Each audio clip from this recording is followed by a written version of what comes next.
Hello दोस्तों, आप लोग कैसे हो? मैं तो बहुत अच्छी हूँ। राधे राधे, जय श्रीमन नारायण। एक माता रानी के गाना सुना रही हूँ। पसंद पड़े तो लाइक सब्सक्राइब कमेंट में जय माता रानी लिख दीजिएगा। जय हो माता रानी, सब पर कृपा बरसाए रखना।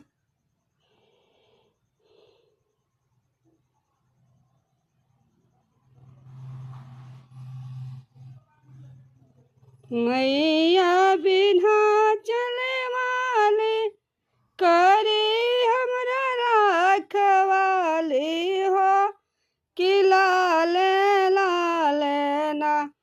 मैया के लाला का ओ हरवा हो कि लाले लाले ना।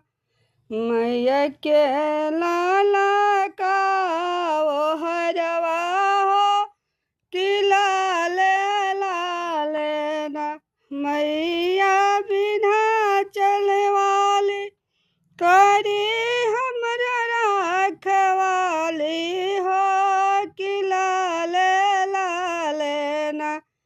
मैया के लाला का ओ हरवा हो कि लाले लाले ना। कवन नैया उगेला कवन नैया डूबे हो कि कवन नैया ना। मैया के खिलेला कसवा हो कि कवन नैया ना। मैया के खिलेला कसवा हो कि कवन नैया ना। धर्म नैया उगेला धर्म नैया डूबे हो कि जय जय नैया ना। मैया के खिलेला कसवा हो कि जय जय नैया ना। मैया बिना चले वाली करी हमरा रखवाली हो कि लाले लाले ना। मैया के लाला का ओ हरवा हो कि लाले लाले ना।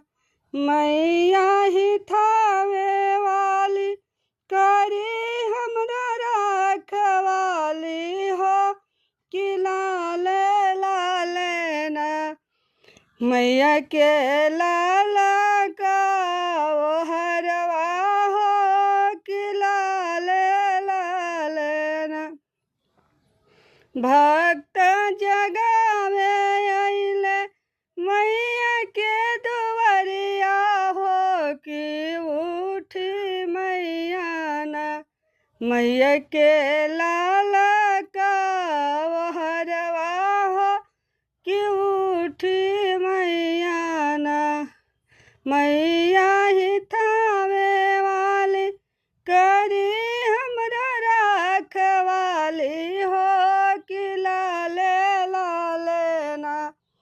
मैया के लाला का ओ हरवा हो कि लाले लाले ना।